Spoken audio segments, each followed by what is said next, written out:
hitung-hitung nih, kalau nggak salah, itu ternyata yang dari Indonesia setiap tahunnya itu mencapai 1000-an. Ya, semuanya ini harus balance, gitu ya. Dan kalau ini balance, akhirnya ini yang ngebuat aku di September tahun kemarin, ini statusku berubah dari peserta aplikan, pendaftar, jadi principal candidate, atau bahasa Indonesia-nya kandidat utama.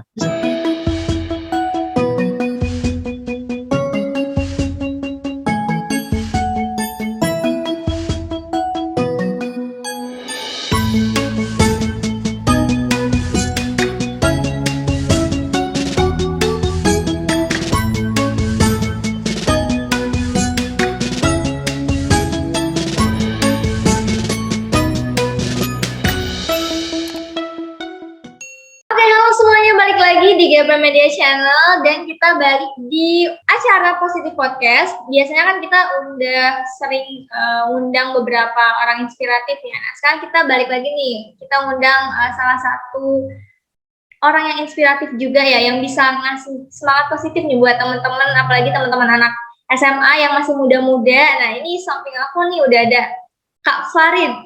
Boleh disapa dulu, Kak? Halo semuanya, Webi dan teman-teman dari GP ya. Aku siap sharing nih buat malam ini ya. Di sana waktunya udah malam ya, jam 8 malam kalau nggak salah ya. Kita beda 12 jam nih. Kak Farid nih gimana kabarnya, Kak? Sehat? Alhamdulillah sehat. Tapi kita berhubung di sini 4 musim, dan di sini aku udah masuk musim salju. Tapi memang belum turun saljunya, udah baru terasa dinginnya aja. Mudah-mudahan aku kuat ya.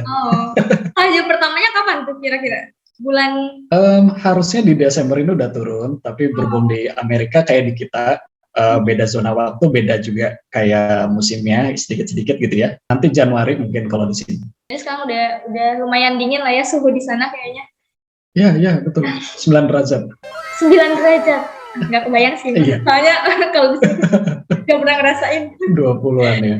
Oke. Buat teman-teman yang belum tahu, jadi aku kenalin sedikit, Kak Farid ini salah satu baru saja dapat beasiswa ya Kak ya di US, beasiswa namanya Fulbright. Nah, nanti mungkin sebelum ke sana kita kenalan dulu biar lebih akrab, siapa sih Kak Farid. Nah, boleh dikenalin Kak Farid asalnya kalau di Indonesia dari mana, terus mungkin dulu sebelum ke US kesibukannya apa nih di Indonesia? Aku menyapa dulu teman-teman, ya bisa dibilang teman-teman muda ya dari SMA ya, karena kayaknya kita bedanya jauh banget gitu ya. Aku lulus SMA itu 2008 dan SMA aku di SMA 1 Bogor, ya. SMP juga di Bogor, SD di Bogor, nah semua sekolah-sekolah di Bogor itu. Aku kuliah di STAN di Bintaro, Tangerang Selatan.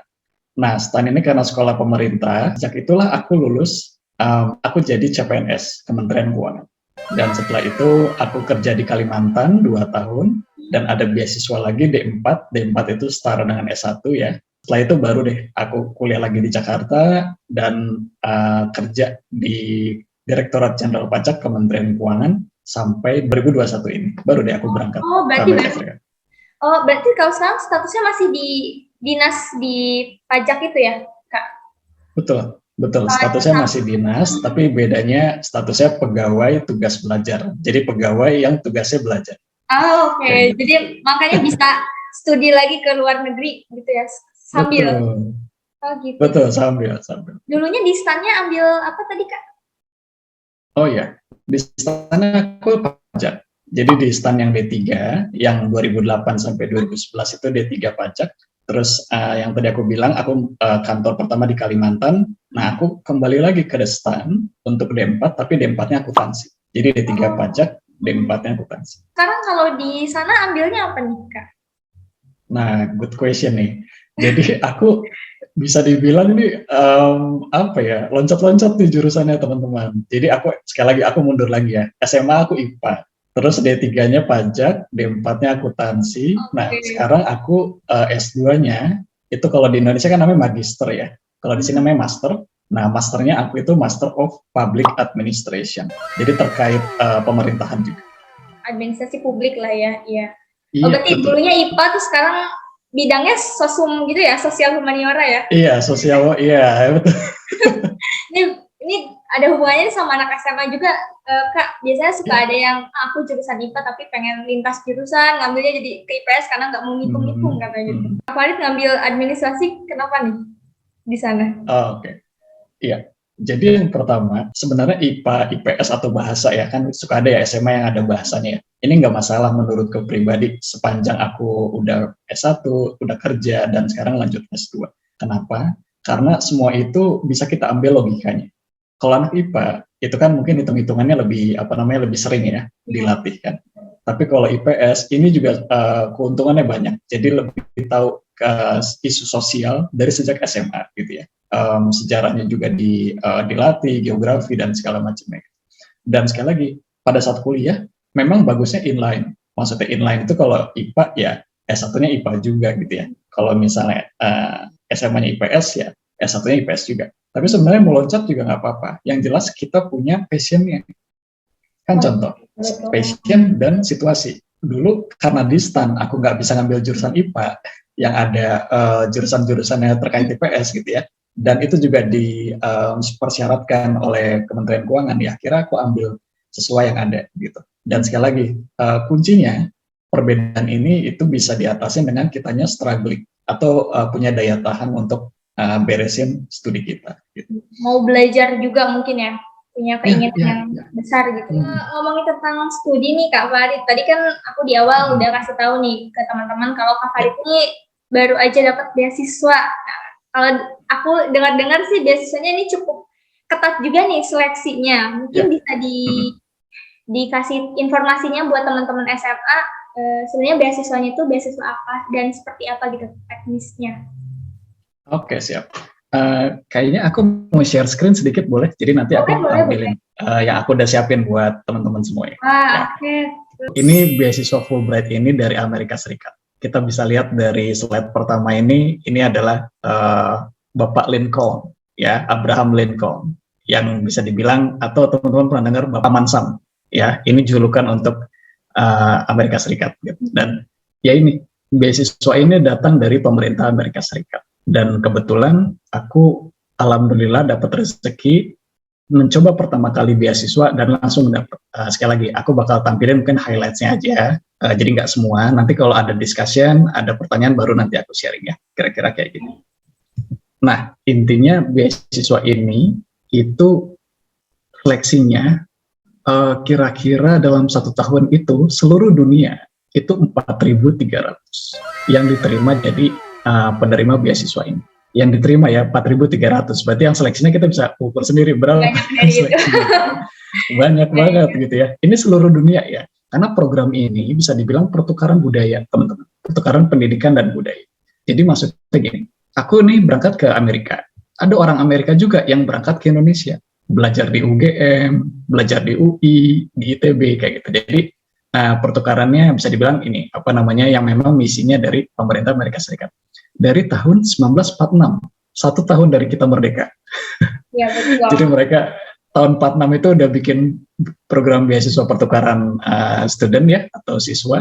Nah di situ kita kan posisinya baru merdeka ya, kira-kira selanjutnya aku mau bilang seleksi ini tuh 6-8% kesempatannya. Aku mau cerita nih. Ini adalah bisa dibilang list aku dan angkatanku yang berangkat ke Amerika Serikat. Sorry, aku nggak bisa tampilin nama-namanya, tapi aku mau bilang, di tahun 2021, itu yang dari Indonesia berangkat ke Amerika, termasuk aku, itu ada 90 orang. Oke, balik ke sini, kita bisa lihat paling atas, itu ada keterangan from 6 to 8%. Maksudnya, bayangin kalau yang berangkat itu 90 orang, kesempatannya 6-8%, berarti berapa tuh yang seleksi? Nah, aku pernah hitung-hitung nih, kalau nggak salah, itu ternyata yang dari Indonesia setiap tahunnya itu mencapai 1000-an yang seleksi. Yang berangkat sekali lagi 90 orang. Nah, nanti aku mau cerita nih, gimana caranya kita bisa kompetitif seperti ini. Gitu. Pelan-pelan aja. Yang penting lulus SMA kan udah bagus gitu ya. Kuliah juga udah oke. Nah, baru nanti setelah itu kita nanti aku bakal ceritain apa yang mesti kita lakuin. Untuk bisa kompetitif seperti ini di masa depan. Jadi emang ketat banget ya, 6-8% tuh ya kalau kurang dari 10% tuh ketat banget sih. Iya. Ketat banget. Kalau kemarin berarti sekitar 1000-an orang juga nggak, Kak, yang daftar dari Indo? Iya, betul. Jadi daftarnya dari Aceh sampai Papua, ada 6 regional, Aku termasuk regional Jakarta dan Jawa Barat, dan kebetulan ya akhirnya tersaring lah 90 itu, sekali lagi dari barat sampai timur. Oke, kalau boleh tahu Kak Farid dulu dapat info beasiswa ini nyari sendiri atau emang ada yang ngasih mungkin? Kebetulan yang aku lakukan sebelum nyari info, aku nentuin dulu, aku nih maunya apa, gitu, passionnya apa nih, gitu ya. Kalau kata anak-anak mungkin sekarang ada yang namanya ikigai, ya. Jadi macam-macam nih namanya. Ada passion, ada ikigai, ya, ada kemauan, itu namanya macam-macam. Aku lulus D4 yang aku bilang itu setara S1 di 2017. Jadi aku bisa dibilang baru lulus S1 2017. Gara-gara ya aku di pemerintahan. Jadi aku kuliahnya dulu yang habis SMA tuh D3. D3 itu aku nggak bisa langsung lanjut lagi D4 atau S1, harus kerja dulu. Nah, intinya aku baru bisa S1 itu mulai 2015, beres di 2017. Di 2017 yang aku lakuin sekali lagi, aku mau lanjut S2, tapi belum tahu ngambilnya apa, negaranya mana, dan segala macam. Dan aku pikir, aku seneng dari dulu tuh pengen banget jadi tentara ceritanya. Pengen jadi TNI. Nah, tapi nggak kesampean. Karena lulus SMA aku coba daftar, nggak lolos ceritanya waktu itu jadi TNI. Nah, akhirnya masuklah ke STAN tadi ya. Nah, dari situ aku nggak berhenti untuk belajar tentang ketentaraan. Ya, dari film, buku, video, dan segala macam. Salah satu sumbernya adalah film-film tentara di Hollywood, yang di US ya. Ada US Army, ada US Navy SEAL, dan segala macam. Nah, itu mungkin yang menginfluensku, yang mempengaruhiku bahwa kayaknya menarik kalau aku bisa sampai Amerika Serikat. Begitu aku pengen ke Amerika Serikat, aku cari semua info di internet, beasiswa apa yang bisa nganterin aku ke sana. Salah satunya dari pemerintahnya, Fulbright. Oke, jadi emang awalnya harus ada minat dulu ya, Kak ya, baru cari tahu ada beasiswa apa aja. Berarti waktu itu nyobanya hanya Fulbright atau ada lagi yang dicoba? Iya, kebetulan kalau di kementerian itu, untuk bisa nyoba harus kerja dulu 2 tahun. Nah, balik ke cerita aku di 2017 itu, aku kerjakan 2 tahun sampai 2019. Di 2019, aku langsung coba Fulbright ini. Dan alhamdulillah, sekali nyoba, dapat. Gitu. Wah, ini banget rezekinya. Ini bisa dicoba nih buat teman-teman. Ini berarti kalau untuk Fulbright ini memang untuk S2 aja atau misalnya nih dari anak-anak SMA nih kuliah pengen langsung dapat Fulbright, itu bisa nggak? Kebetulan program mereka banyak, benar tadi ini pertanyaannya bagus. Ada S2, ada S3, ada juga yang buat S1 tapi nggak full. Dia kayak pertukaran 1 semester aja. Dan ini syaratnya memang udah kuliah dulu. Jadi kalau anak-anak SMA baiknya ya kuliah dulu di universitas manapun. Nanti ada program itu, ya ikut pertukaran selama 1 semester. Gitu. Oh, jadi bukan full sana terus jadi dapat gelar dari sana gitu ya? Cuman 1 semester aja. Kan tadi Kak Farid bilangnya setelah punya minat langsung daftar nih Fulbright. Kan ini tadi cuma 6-8% nih Kak. Itu cara biar bisa masuk dalam 6-8% itu gimana? Nah, oke ya. Sekarang kita balik lagi nih ke slide-ku ya. Aku izin share screen lagi ya. Iya. Jadi teman-teman, kebetulan karena ini beasiswa nanti studinya tuh di Amerika Serikat, kadang aku dapat banyak pertanyaan nih, WB dan teman-teman. Apakah English-nya harus benar-benar fluent? Kayak gitu. TOEFL-nya harus bagus, misalnya kayak gitu. Apakah, kan kita kalau seleksi itu kan suka ada bikin esai ya, bikin tulisan kan. Nah, apakah esainya harus bagus banget? Gitu. Terus yang ketiga, aku juga suka dapat pertanyaan, kebetulan kalau seleksi gini suka ada interview, suka ada wawancara. Nah, apakah wawancaranya harus yang gimana gitu ya? Nah, aku bilang, semuanya ini harus balance gitu ya. Dan kalau ini balance, akhirnya ini yang ngebuat aku di September tahun kemarin, ini statusku berubah dari peserta aplikan, pendaftar, jadi principal candidate, atau bahasa Indonesianya kandidat utama, bisa dibilang kayak gitu. Nah ini, jadi teman-teman, 3 ini memang harus balance. Nah aku langsung ke sini. Ini banyak sebenarnya checklistnya nggak usah dipikirin banget karena mungkin kan perlu waktu ya untuk nyiapin ini. Jadi aku ngasih gambarannya aja. Yang paling utama di application ini adalah untuk lolos tadi persentase yang kecil itu, kita harus memenuhi minimum requirement atau standar minimum. Ini sama dari sejak sekolah kan kita gitu ya. Kalau mau masuk SMA ini standarnya segini, itu bener ya. Betul, betul, betul. Kalau betul ya. Kalau mau naik kelas ya rapotnya harus segini gitu kan. Ya, KKM lah ya. Nah, Standar. KKM ya, bahasanya mungkin udah beda ya sekarang. Dan aku mau bilang, ternyata sistem seleksi itu berlaku terus teman-teman. Nggak cuma pas kita sekolah, pas kuliah, pas nanti kerja, dan mungkin mau daftar beasiswa luar negeri, itu selalu ada namanya standar minimum itu teman-teman. Dan aku mau bilang, di Fulbright ini satu, IP. Kalau di sekolah kan namanya nilai ya, namanya nilai. Entah skalanya 1 sampai 10 atau sampai 100 gitu ya, yang dirapot itu.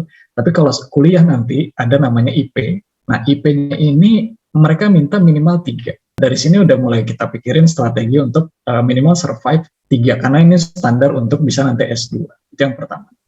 Yang kedua, ada namanya TOEFL. Ini tes bahasa Inggris. Mungkin di sekolah suka ada yang pernah tes kecil-kecilan ya, kayak pilihan ganda atau misalnya listening atau apa. Nah, kebetulan ini syaratnya minimal skornya 550.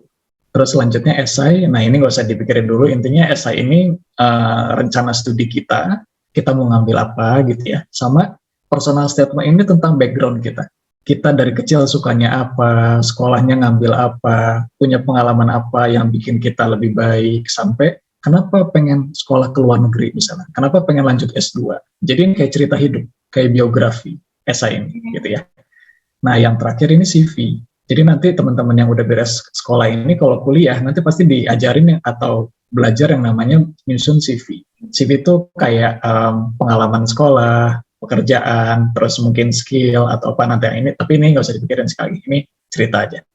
Terus ada interview. Nah, kebetulan interview sama bule nih, Webi, sama teman-teman semuanya. Jadi ini karena beasiswa dari Amerika Serikat, aku wawancara sama bule. Terus sekali lagi TOEFL.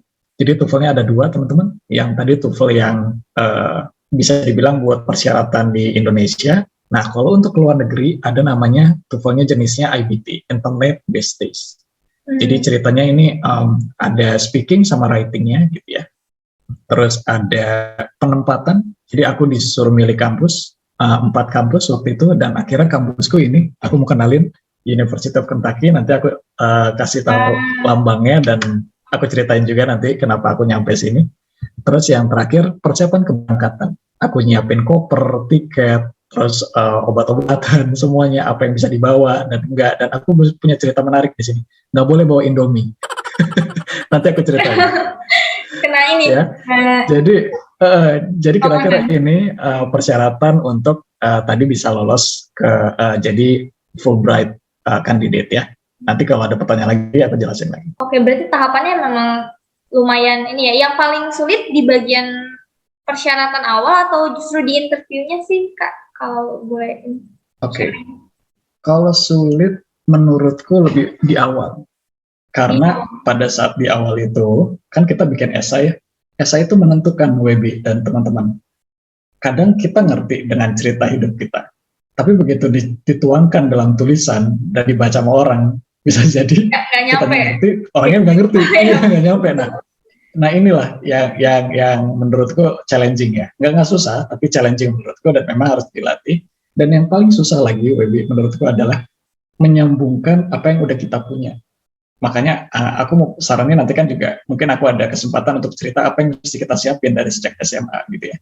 Nah, aku mau cerita makin inline dari SMA, kuliah, terus kerja ataupun internship, volunteering gitu semuanya itu makin bagus. Nah, nanti pelan-pelan aku ceritain. Oke, ya. Itu tadi kan memang persyaratannya lumayan ini banget ya, Kak, ya, detail gitu lah, ada TOEFL, terus ada writing-nya. Nah, kalau ngomongin tentang writing, tadi kan katanya kalau untuk bahasa Inggrisnya nggak terlalu harus dipikirin nih, Kak. Tapi kan kalau untuk writing-nya, kayaknya skill-nya untuk bahasa Inggrisnya harus bagus nih. Nah, itu gimana nih, Kak? Nah, oke. Pertama aku lurusin dulu. Bahasa Inggris penting juga. Karena kita kan nyampe sini kan komunikasi in English ya. Tugas in English.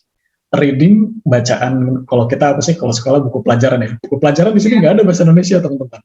Jadi penting juga nih. Iya, betul. Full semuanya. Dan aku mau bilang, skill bahasa kan apapun, termasuk bahasa Inggris ada 4 ya. Aku mau review dikit.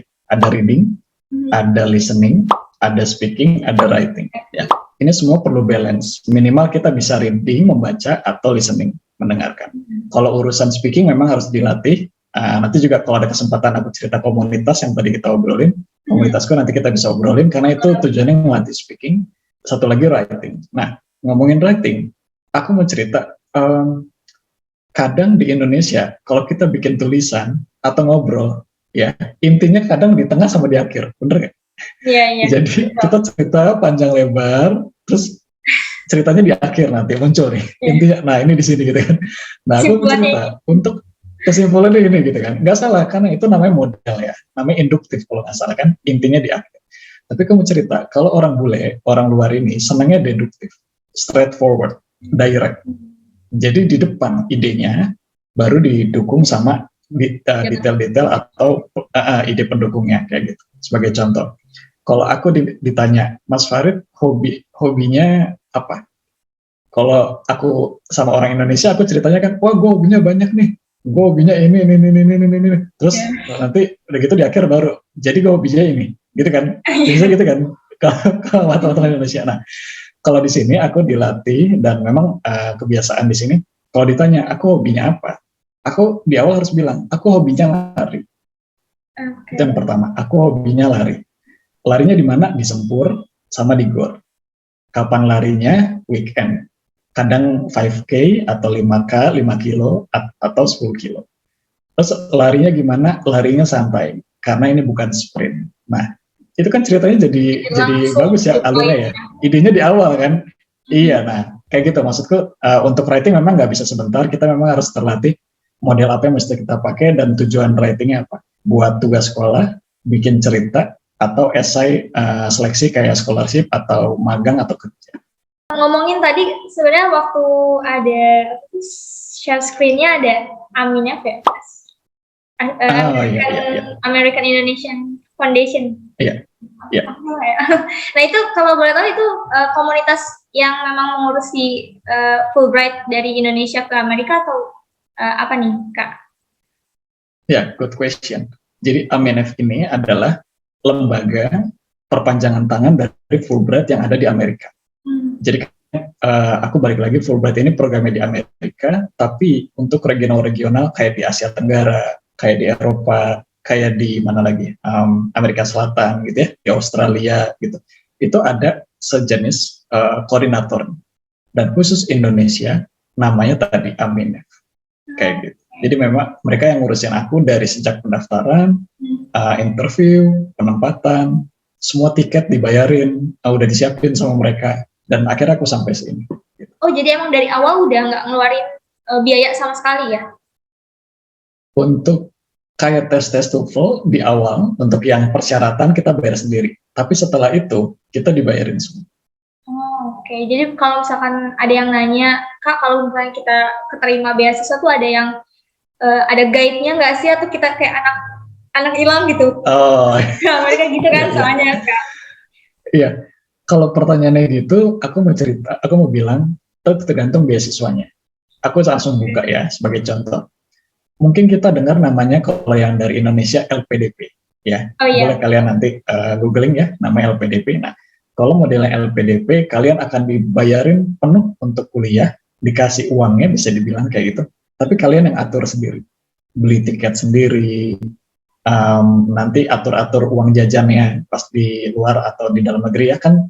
LPDP itu nggak cuma ke luar negeri, bisa juga di dalam negeri, kayak UI, ITB, UGM gitu ya. Nah, pokoknya atur sendiri semuanya. Itu beasiswa yang aku bisa bilang ya kalian dikasih uangnya bukan sekaligus semuanya dan kalian atur sendiri.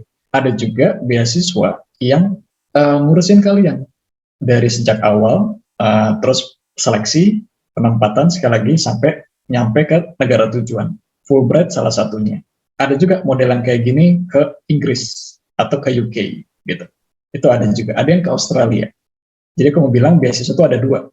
Beasiswa dalam negeri kayak LPDP tadi, produk dalam negeri. Ada juga beasiswa pemerintah dari negara-negara luar. Sekali lagi, Amerika Serikat Fulbright, dari Inggris namanya Chevening, dari Australia namanya Australian World Scholarship. Oke, ya jadi memang ada dua tipe gitu ya untuk beasiswanya. Tadi Kak Farid sempat jelasin kalau di placement itu ada pemilihan univnya sampai sebelum diterima gitu ya. Nah itu Ya. maksimal memang 4 unit bisa pilih. Kalau untuk Fulbright kita milih 4 sampai 5 seingatku kalau nggak salah. 4 sampai 5. Nah, itu pun disesuaikan dengan apa yang udah kita punya, esainya, bahasa Inggrisnya dan segala macam, dan juga budget atau anggaran dari program Fulbright ini. Jadi disesuaikan semuanya cocok, dan kampusnya juga bisa bantu cost sharing. Maksudnya cost sharing itu kayak saling bantu untuk biaya kuliahnya untuk si anak ini gitu ya. Dan cocok ya kita bisa masuk. Dan ini kampusku University of Kentucky, lambangnya UK. Sorry, aku coba tunjukin kayak gini UK. Oh ya. Ya. Oke, dan di sini di Amerika tuh selalu ada icon logonya, dan kebetulan logo di kampusku adalah kucing hutan atau wildcats. Nah, sorry aku tunjukin. Oke. Nah, ini. Jadi tadi yang dipakai logonya ya. Iya benar. Iya. Jadi Kayak gitu. kalau Kentucky ingatnya jadi ini nih merek KFC. Nah, betul. Kentucky ini nama state-nya, kalau di kita provinsi ya. Kan di kita ada kota, provinsi, sama Indonesia secara keseluruhan. Nah, kalau di sini local, terus yang kedua tuh tingkatannya namanya state, ya. State baru federal yang pusatnya. Nah, stateku namanya Kentucky, dan memang ada KFC memang dari sini. Oh iya betul. Dari sini. Oh ya tadi kayak ingat sesuatu gitu apa gitu ya, Kentucky. Iya. Itu waktu di pemilihan univ yang pertama dipilih kan? Kebetulan univ pertamaku Indiana, itu state yang lain di sini. Terus aku juga milih Michigan, baru Kentucky gitu ya. Dan kebetulan memang rezekiku di Kentucky. Di Kentucky, oke. Itu ada rekomendasi dari Aminef-nya tadi nggak sih Kak? Atau memang kita sendiri yang cari tahu univ-univnya gitu? Oke. Yang pertama kita dulu yang cari tahu, karena kan yang mau sekolah kita ya, yang mau kuliah kita. Jadi kita harus tahu jurusannya apa, kampusnya di mana. Itu yang pertama. Terus kita propose, kita ajukan gitu ya ke Aminef. Nah, Aminef bantu untuk ngasih rekomendasi dan segala macam. Nah, endingnya baru kita harus sesuaikan keinginan kita sama kebutuhannya di Fulbright gitu ya. Dan kampusnya juga ready, baru deh cocok. Oke, jadi emang ada ya dua pihak gitu ya untuk menemukan hasilnya. Biasanya ini buat teman-teman SMA mungkin bisa untuk jangka panjang gitu ya. Oh aku mau ke Univ Kentucky juga misalnya. Dan sekarang di apa gitu. Yang paling sulit untuk dipersiapkan tadi kayaknya esai ya Kak, tuh nggak? Ya, esai, dan tentunya bahasa Inggris, karena kita kan di lingkungan Indonesia ya, di Indonesia. Di sekolah belajarnya bahasa Indonesia, bahasa Inggris mungkin 1 hari doang ya dalam 1 minggu kan, biasa gitu kan. Kalau nggak bimbel di luar atau private kan nggak ada kesempatan kan buat belajar bahasa Inggris gitu ya. Kalau memang modelnya kursus. Jadi maksudku kayaknya yang perlu disiapkan dari jauh-jauh, Inggrisnya dulu ya. Dan sekali lagi di dalam Inggris ada satu skill namanya writing. Nah, baru deh kita juga fokus ke writingnya untuk bikin esainya gitu. Nah, ada tips nggak sih Kak buat belajar bahasa Inggris tuh kan kadang kalau ya tadi kesulitannya karena mungkin nggak ada teman untuk speaking atau kayak malu kalau misalkan belajar bahasa Inggris karena takut salah dan lain-lain gitu. Tipsnya